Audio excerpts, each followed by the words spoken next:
함께 사도신경으로 시작 뵙기입니다. 전능하사 천지를 만드신 하나님 아버지를 내가 믿사오며 그 외아들 우리 주 예수 그리스도를 믿사오니 이는 성령으로 잉태하사 동정녀 마리아에게 나시고 본디오 빌라도에게 고난을 받으사 십자가에 못 박혀 죽으시고 장사한 지 사흘 만에 죽은 자 가운데서 다시 살아나시며 하늘에 오르사 전능하신 하나님 우편에 앉아 계시다가 저리로서 산자와 죽은 자를 심판하러 오시리라. 성령을 믿사오며 거룩한 공회와 성도가 서로 교통하는 것과 죄를 사하여 주시는 것과 몸이 다시 사는 것과 영원히 사는 것을 믿사옵나이다. 아멘. 좋으신 하나님 감사합니다. 오늘 새벽에도 주님의 고난을 생각하면서 우리가 져야 될 십자가 무엇인지 깨닫고자 하나님 귀한 전으로 인도해 주심을 감사합니다. 말씀해 주시고 듣게 하시며 또 마음에 새기고 힘써 살아냄으로써 하나님의 뜻을 이루며 하나님 영광 나타날 수 있는 귀한 삶이 되게 하옵소서. 하나님 이 땅 가운데 비를 통해서 많은 먼지들을 씻어주시고 새롭게 함과 같이 우리 삶 가운데도 가정에도 하는 일들 가운데도 새로운 역사들 나타나게 하옵소서. 귀한 힘을 하나님 앞에 올려드립니다. 남편 구원을 위한 소망의 예물을 드리고 또 감사의 예물을 드려 손길도 좀 기억하여 주시고 저들의 마음에 간절한 소원이 부활절을 통해서 응답되어지는 역사로 함께 하옵소서. 또 10분의 1을 구별하여 드리고 또 선교행을 주는 손길 주님 기억하시고 구별된 복이 가정과 행하는 일들 가운데 넘치게 하옵소서. 예수님의 이름으로 기도합니다. 아멘. 하나님 말씀 봅니다. 하나님 말씀 마가복음 15장 1절로 15절까지입니다. 신약성경 마가복음 15장 1절로 15절까지입니다. 한 절씩 교독으로 읽겠습니다. 새벽에 대제사장들이 즉시 장로들과 서기관들 곧 온 공회와 더불어 의논하고 예수를 결박하여 끌고 가서 빌라도에게 넘겨주니 빌라도가 묻되 내가 유대인의 왕이냐 예수께서 대답하여 이르시되 내 말이 옳도다 하시매 대제사장들이 여러 가지로 고발하는지라 빌라도가 또 물어 이르되 아무 대답도 없느냐 그들이 얼마나 많은 것으로 나를 고발하는가 보라 하되 예수께서 다시 아무 말씀으로 대답하지 아니하시니 빌라도가 놀랍게 여기더라. 명절이 되면 백성들이 요구하는 대로 제수한 사람을 놓아주는 전례가 있더니 밀란을 꾸미고 또 그 밀란 중에 살인하고 체포된 자 중에 바라바라 하는 자가 있는지라. 우리가 나아가서 전례대로 하여 주기를 요구한대 빌라도가 대답하여 이르되 너희는 내가 유대인의 왕을 너희에게 놓아주기를 원하느냐 하니 이는 그가 대제사장이 시기로 예수를 넘겨줄 줄 알미러라. 그러나 대제사장들이 무리를 충동하여 도리어 바라바를 놓아달라 하게 하니 빌라도가 또 대답하여 이르되 그러면 너희가 유대인의 왕이라 하는 이를 내가 어떻게 하랴. 그들이 다시 소리 지르되 그를 십자가에 못 박게 하소서. 빌라도가 이르되 어찌미냐 무슨 악한 일을 하였느냐 하니 또 소리 지르되 십자가에 못 박게 하소서 하는지라. 빌라도가 무리에게 만족을 주고자 하여 바라바는 놓아주고 예수는 채찍질하고 십자가에 못 박히게 넘겨주니라. 아멘. 네, 우리 옆에 있는 분하고 함께 인사 나누도록 하겠습니다. 잘 오셨습니다. 피곤하겠지만 하나님 당신을 사랑하십니다. 네, 네. 어저께 저녁에 그 딸 아이가 들어오더니 아우 피곤해 죽겠어 그러더라고요. 그 말이 사실인 거죠. 새벽 예배 하고 이렇게 직장 생활하고 이렇게 오는 게 쉽지는 않은 일이겠지만 그럼에도 이렇게 고난 주간 이렇게 참석해서 또 하나님 말씀을 듣는다라고 하는 그 자체가 하나님 기뻐하시는 일이기에 하나님께 특별한 은혜들을 여러분들에게 허락해 주실 줄로 믿습니다. 오늘 이제 스티커에 붙이는 건 정직이라고 하는 스티커죠, 그렇죠? 정직. 어제 이제 십자가라고 하는 것은 자신의 생각보다도 하나님의 뜻을 먼저 생각하는 것이라고 말씀을 전했습니다. 그렇게 하는 이유는 내 생각보다도 하나님의 생각이 더 크고 내가 나를 위하는 것보다도 하나님이 나를 위하는 것이 더 크기 때문에 하나님의 뜻을 따라야 된다고 말씀을 드렸습니다. 오늘은 십자가 주변의 사람들 가운데 빌라도를 통해서 이제 정직에 대해서 함께 생각해 보려고 합니다. 1931년에 미국에서 스코츠보로 소년들이라고 하는 그 사건이 있었습니다. 뭐냐면 9명의 흑인 소년들이 2명의 백인 소녀 2명을 성폭행했다라고 하는 억울한 누명을 쓴 사건입니다. 당시는 이제 인종차별이 아주 극심한 시대였기 때문에 이 백인들이 이 9명의 소년들을 당장 죽이라고 사형에 처하라고 아우성을 치는 그런 일들이 있었어요. 그래서 막 백인들이 무기를 들고 법정 바깥에서 막 데모도 하고 죽이라고 막 아우성을 치는 그런 상황이었습니다. 백인들로만 구성된 배심원들은 유죄를 판결하고 이 9명의 소년에게 사형을 선고했습니다. 그런데 당시 재판장이었던 호톤 판사는 재판 과정을 통해서 고발한 사람들 그리고 증인들 이렇게 증언하는 내용들을 잘 들어보니까 앞뒤가 말이 안 맞고 서로 말이 안 맞는다라고 하는 것을 이 호톤 판사가 알았어요. 그리고 소년들에게 죄가 없다라고 하는 것도 알았습니다. 그 과정 속에서 이제 죄가 없다는 걸 알게 되니까 이제 판결을 내리게 되는데 배심원들은 사형을 선고했지만 이 호톤 판사는 소년들에게 무죄를 선고합니다. 이 일로 인해서 판사 생명이 끝장나게 되는 거고 또 백인 사회에서 매장을 당하게 될 거고 심지어는 목숨도 잃게 될 것이라고 하는 것을 알면서도 진리를 외면할 수가 없어서 진실을 진실 그대로 정직하게 선고를 했습니다. 그 재판장의 자리에서 선고를 할 때 그 고대 로마의 그 법원을 인용하면서 이렇게 선고를 하는데 제가 읽어드릴게요. 하늘이 무너져도 정의는 세우라고 했습니다. 증거를 검토한 결과 피고인들은 유죄가 아닙니다. 따라서 배심원단의 사형 판결을 파기하고 재심을 명령합니다. 이 선고로 인해서 이 판결로 인해서 이 호톤 판사는 쏟아지는 그 비난 또 살해 협박에 시달리게 되고 더 나가서 그 다음에 그 재판장 또 선고를 하게 되는데 거기에서 이제 표를 받지 못해서 법복을 벗어야만 했습니다. 정치적, 사회적 생명이 그것으로 끝났습니다. 그런 자신의 양심과 또 정직 그리고 무엇보다도 9명의 그 흑인 소년들의 그 억울한 그 생명을 지켜주었죠.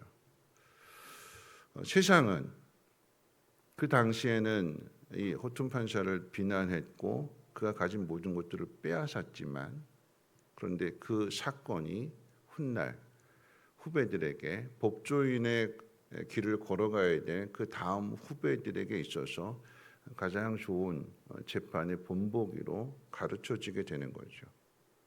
법복을 입는다라고 하면 이런 재판을 해야 된다. 진실 앞에서 정직해야 되는 거고 목숨의 위협을 받아도 옳은 길을 선택해야 된다. 그렇게 가르쳐지는 것입니다. 그 모습을 가지고 오늘 이 빌라도의 재판을 한번 생각해 봅니다. 빌라도도 예수님이 죄가 없다는 것을 알았습니다. 더 나아가서 오늘 읽은 말씀 10절 말씀 가운데 보면 종교 지도자들이 이 예수님을 시기해서 죽이려고 한다라고 하는 이 종교 지도자들의 그 숨은 의도까지도 파악했어요. 다 알았습니다. 그런데 진실을 외면합니다.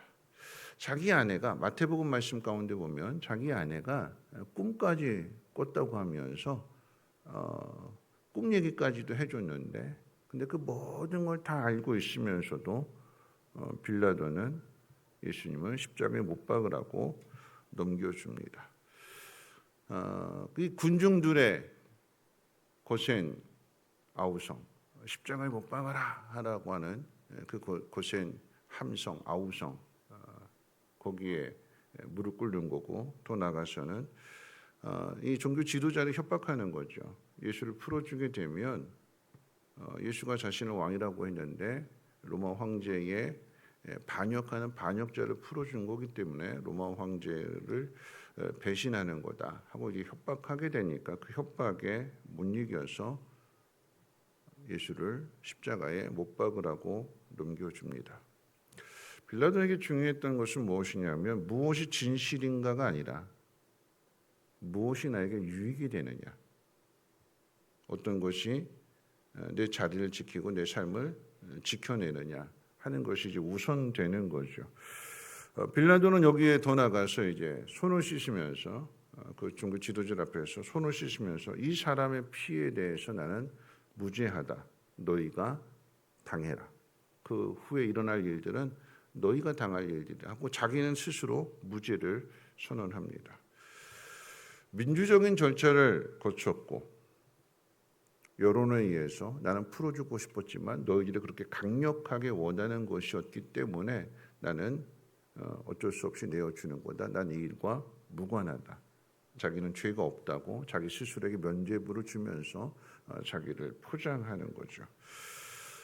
레프키스라고 하는 사람이 쓴 정직의 배신이라고 하는 책이 있습니다. 정직이라고 하는 이 단어를 가지고 우리가 살아가는 이 시대를 이제 바라본 거예요. 그러면서 책에서 네 가지를 이야기하는, 첫 번째 뭐냐면 우리가 살아가는 이 시대는 탈진실의 시대가 되었다라고 이야기를 합니다. 뭐냐면 과거에는 거짓과 이 진실의 그 경계가 명백했는데 현대 사회에 있어서는 이 거짓과 정직의 그 경계선이 무너져 버렸대. 어떤 게 거짓이고 어떤 것이 정직인지를 분간할 수 없는 그런 시대가 되어 버렸대요.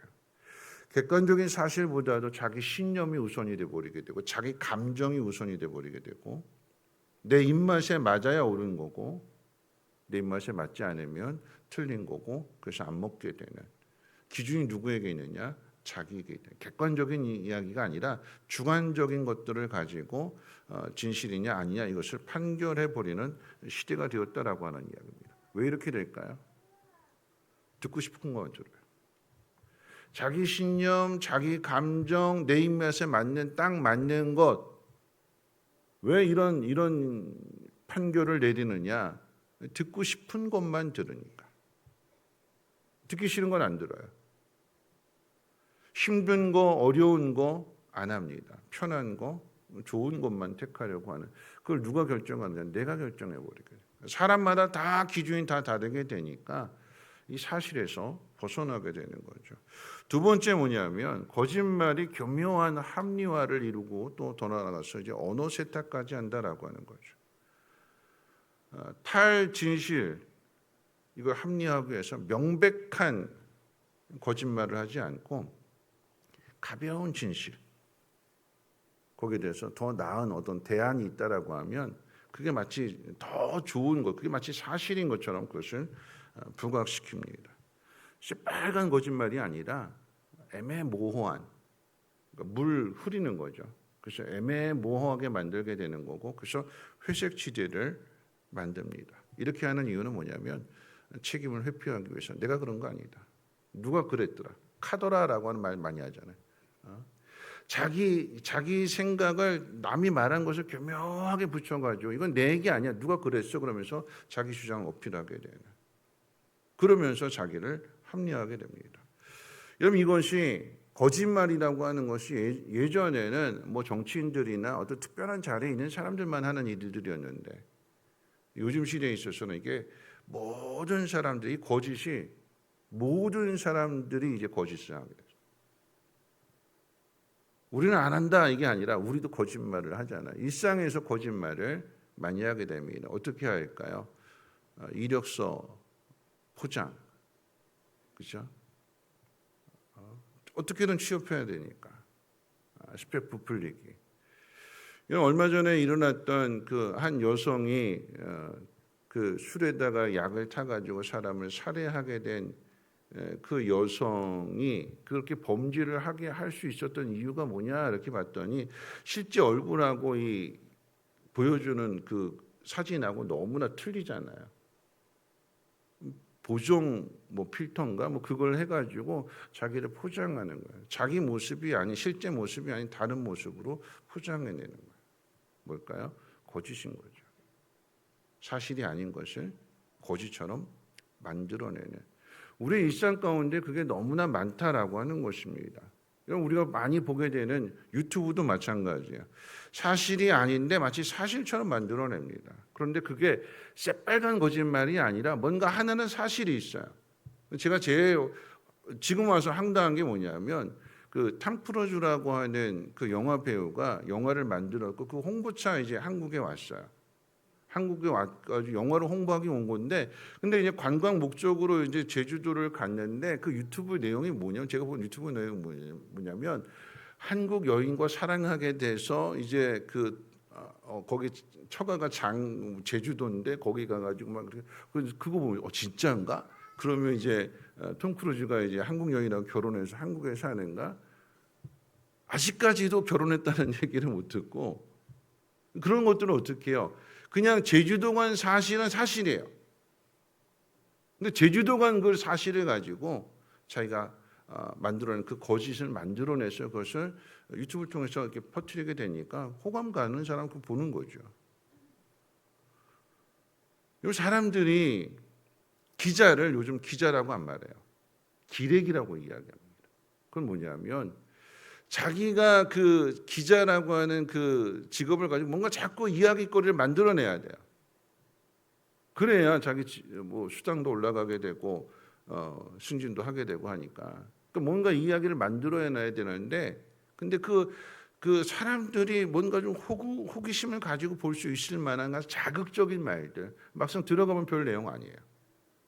별 내용 아닌데 이걸 엄청나게 부풀리고, 이걸 엄청난 제극 자체를 아주 자극적으로 잡아서 무슨 내용인가 하고 들어가 봤더니 별 내용 아니게 되는. 그래서 읽어봤더니 쓰레기 내용이다. 그래서 기자를 기레기라고 이렇게. 왜 이런 이야기를 하냐면, 이 거짓말이 일상화돼 버렸어요. 그러면서 마지막 네 번째 이 책에서 뭐라고 이야기하냐면, 그렇게 의심하는 사회가 혹독한 대가를 치르게 되는데, 그 대가가 뭐냐? 정직이 사라진 그 결과가 뭐냐? 서로를 의심하게 만들어요. 이게 진짜인가? 그렇잖아요. 이력서 사진 보더라도 포토샵 해가지고 정말 그럼 딱 보게 되면 그렇구나 하고 봤는데, 면접 보러 왔는데 이게 틀려요. 그렇죠? 진짜인가?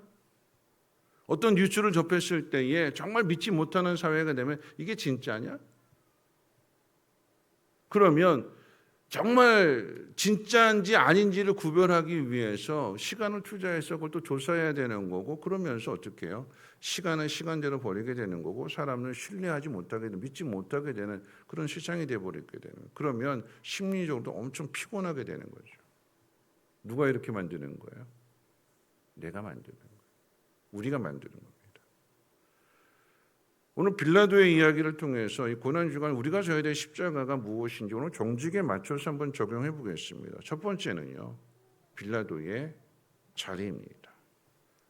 빌라도가 앉아있는 이 자리, 재판장이 앉아있는 이 자리는 예수님이 유죄냐 무죄냐를 판결할 수 있는 그 유일한 사람입니다.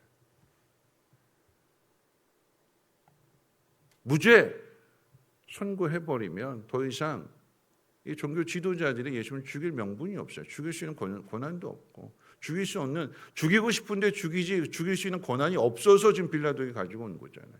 빌라도가 무죄야, 죽이지 마, 그럼 못 죽여요. 그 일을 선고할 수 있는, 그 사실을 사실대로 이야기할 수 있는 그 자리에 빌라도가 있지만, 빌라도가 그 일을 하지 않습니다. 넘겨줬어요. 회피인 거죠. 자신이 해야 할 일을 하지 않습니다. 그러므로 정직하지 못했어요. 오늘 이제 이 이야기가 오늘 우리의 삶을 살아가는 데 있어서 정직이라는 십자가를 어떻게 져야 되느냐? 그럼 내가 있는 이 자리, 비록 이 자리가 대단한 자리는 아닐지라도 내가 있는 그 자리에서 정직을 지켜내십시오. 다른 말로 말한다면 내가 있는 그 자리에서 내가 해야 할 일을 다른 사람에게 넘기지 마십시오. 내가 이것이 진실이라는 걸 알면, 죄가 없다라고 하는 걸 알면 그걸 선포해야 되는 거죠. 그걸 지켜내야 되는 거죠.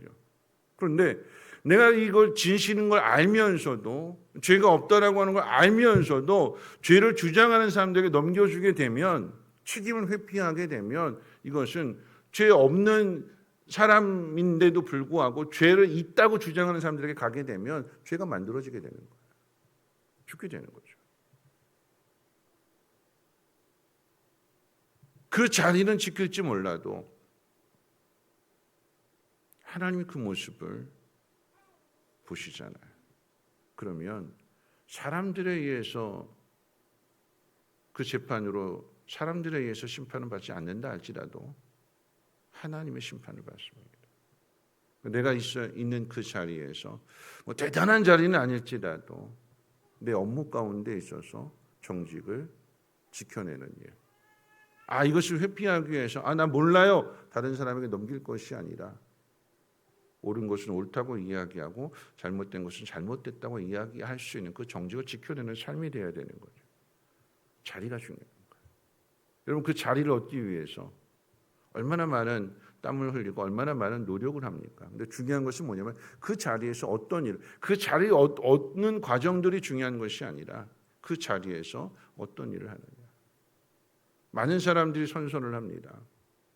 의사들은 히포크라테스라고 하는 선서를 하잖아요. 그렇죠?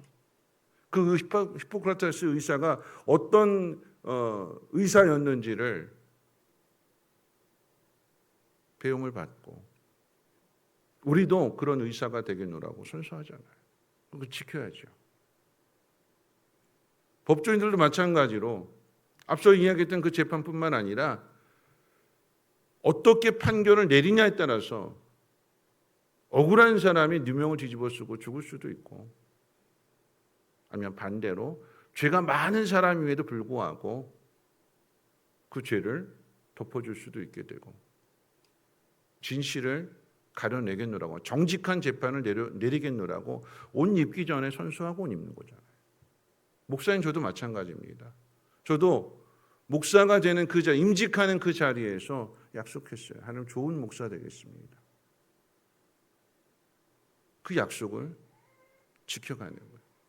자리가 중요한 것이 아니라 그 자리에서 어떤 일을 하느냐. 우리 성민교회 안에서도 믿음의 삶을 살아가면서도 여러분 직분자들이 임직받을 때 약속하잖아요. 어떤 장로가 되고 어떤 권사가 되고 어떤 안수 집사가 되고 저도 마찬가지지만 거기에 보면 뭐라고 약속하냐면 순종하겠습니다. 다 이렇게요. 하나님의 뜻에 순종하겠습니다. 교회 뜻에 순종하겠습니다. 그런데 그 마음이 바뀌어요. 목자도 교사도 또 아니면 어떤 부서를 하나님 앞에서 내가 하나님 앞에 나와서 내 연약함과 내 부족함 때문에 하나님 앞에 기도하면서 하나님 내가 이런 사람이 되겠습니다. 기도하면서 하나님과 약속한 것도 지켜야죠. 화장실 들어갈 때 틀리고 나올 때 틀려서는 안 되는 거죠. 하나님 앞에서 하나님 나에게 맡겨주신 이 모든 상황들 속에서 어떻게 살아가야 되느냐. 여러분 두 번째 적용할 것이 있다라고 하면 이 정직을 위해서 버려야 될 것이 욕심이다라고 하는 욕심. 빌라도가 왜 무너졌느냐? 왜 진실을 외면했느냐? 욕심 때문에 욕심. 사람들이 위협을 하고 아무리 사람들이 위협한다고 할지라도 또 종교 지도자들이 협박하는 거잖아요. 너 고발한다. 그런데 그렇게 아우성치고 고발한다라고 하는 그 유혹 앞에 넘어질 수 있었던 가장 큰 이유가 뭐냐면 빌라도 안에 있는 욕심입니다. 내가 이 자리 어떻게 해서 얻은 자리인데 내가 이 자리에서 쫓겨나게 되면 그럼 내 가족은 어떻게 되느냐? 여러 가지 생각들을 하게 되는 거고 결국 나한테 어떤 것이 이익이 되느냐에 따라서 판결을 내리게 되니까 여러분 그것은 욕심입니다. 욕심. 우리 안에 욕심. 근데 그 욕심이 세상에 대한 욕심이라고 하는 것이 문제가 되는 거죠. 마지막 세 번째 생각해 볼 것이 뭐냐면, 여러분, 우리가 정직의 십자가를 진다라고 하는 것은 우리의 목표가 총독이라고 하는 자리가 목표가 아니라 우리의 일상의 삶 가운데 우리가 하나님의 나라를 이루기 위해서 어떤 삶을 살아가느냐, 늘상 우리의 마음속에 그것을 품고 살아가야 되는 거예요. 목표는 총독의 자리에 올라앉고 성공의 자리에 앉아있는 것이 목표가 아니라 하루하루를 살아도 하나님의 뜻을 이루는, 하루하루를 살아도 내 삶이 하나님 나라에 어떤 유익이 되는가, 내가 어떻게 하나님 앞에 사용되어지는가, 내가 하나님 백성으로 하나님의 자녀라고 말할 때에 내 삶의 모습이 세상 사람들에게 어떻게 보여지고 나는 내 자리에서 내 삶을 통해서 하나님을 어떻게 드러내고 있는가, 그게 우리의 목표가 되어야 되는 거예요. 내 속사람이, 내 겉모습이 아니라 내 속사람이 하나님의 마음을 닮아가는 사람으로 바뀌어져야 되는 거고 변해져야 되는 거, 그렇게 만들어져 가야 되는 거죠. 그게 성숙입니다. 그게 믿음이고요. 오늘 우리에게 주어진 삶의 모든 현장 그 안에서, 내가 있는 그 자리에서 내 직업이라고 하는 십자가와 일상이라고 하는 주제를 잡은 건 뭐냐면, 단지 빌라도만의 이야기가 아니라 여러분 이야기가 우리들 이야기잖아요. 총독이라고 하는 대단한 자리는 아니어도 내가 일하는 삶의 그 현장 속에서 나는 그리스도인으로, 나는 하나님의 사람으로 어떤 삶을 살아가고 있느냐, 내가 있는 그 자리에서 내가 해야 할 일을 다른 사람에게 미루지 마시고, 옳은 것은 옳다고 이야기하고 잘못된 것은 잘못됐다고 이야기해 주어서 선과 악의 분명한 경계를 나타내야 되는 게 우리의 삶입니다. 그게 우리의 사명이기도 하고요. 다시 십자가를 져야 되는데 그 십자가는 정직이라고 하는 십자가입니다. 세상 사람들이 정직하지 않고 자기 이익만을 위해서 살아가고 있기 때문에 이 땅 가운데 하나님의 통치가 이루어지기 위해서는 하나님의 선하심, 하나님의 뜻을 마음에 품고 있는 사람들이 하나님의 뜻을 나타내야 되는 것입니다. 사람들이 만들어내는 선이 아니라 하나님 우리에게 이루어주시는, 아들을 내어주시기까지 사랑하셔서 이루시고자 하는 그 하나님의 나라가 여러분의 삶의 목표가 되고 사명이 되고 충성된 삶을 살아갈 수 있는, 그 십자가를 질 수 있는 우리 모두가 되시기를 주님의 이름으로 부탁을 드립니다. 우리 어제 불렀던 찬송, 이게 주제 찬송인데 주님 다시 오실 때까지, 오늘 이 찬송의 가사를 생각하면서 내가 어떤 정직의 십자가를 져야 될 것인가 함께 찬송하겠습니다. 주님 다시 오실 때까지.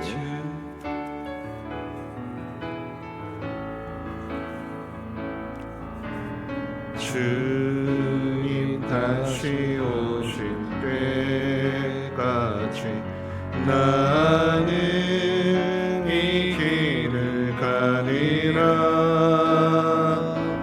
좁은 길 나의 십자가 지고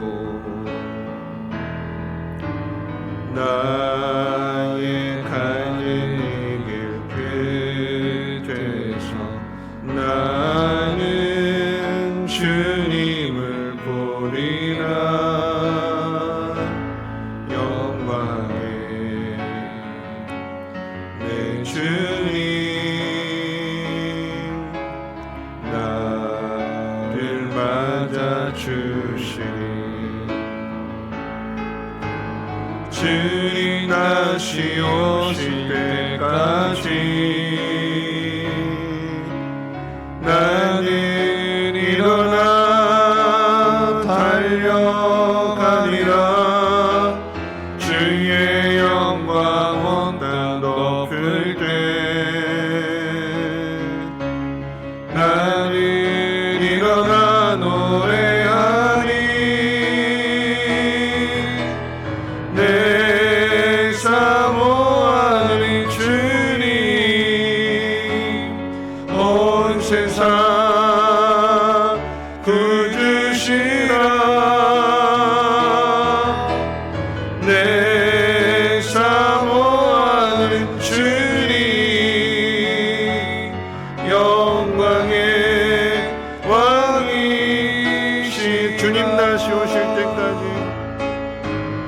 주님 다시 오실 때까지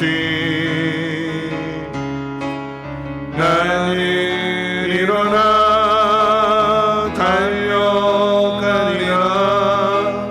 주의 영광 온 땅 덮을 때 나는 일어나 노래하리. 내 사모하는 주님 온 세상 구주시라.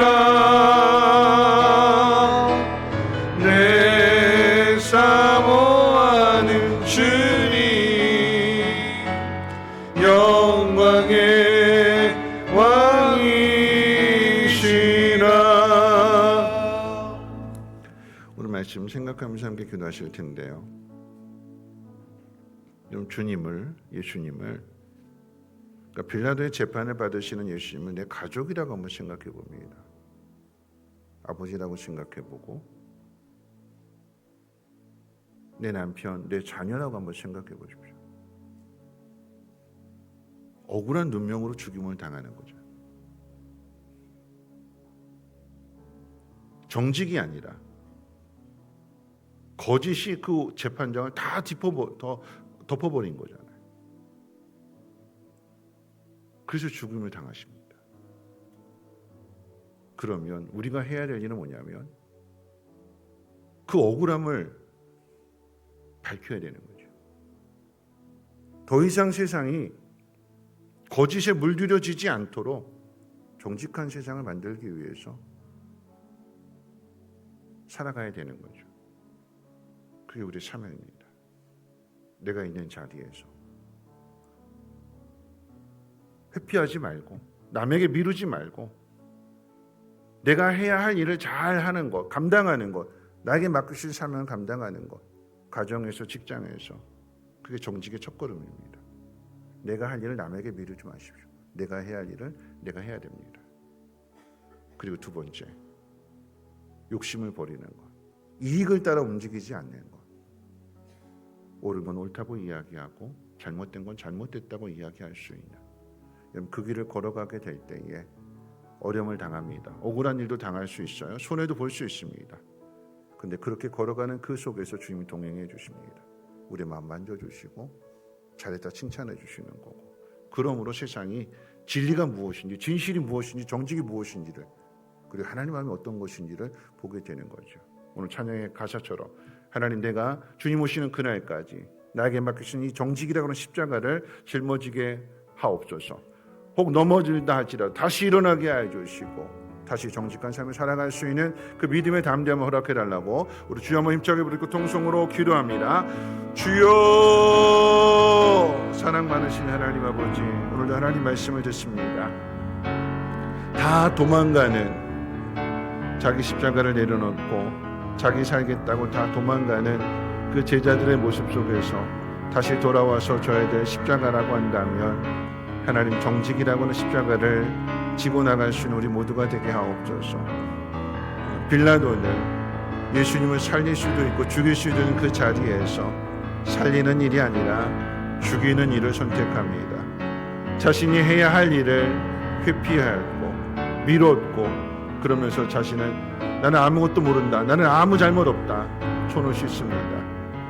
손을 씻는다고 죄가 없어지는 것이 아니라 죄는 그대로 남아있는 것이고 하나님이 심판을 하십니다. 하나님 말씀 우리 마음 가운데 새겨지게 해주시되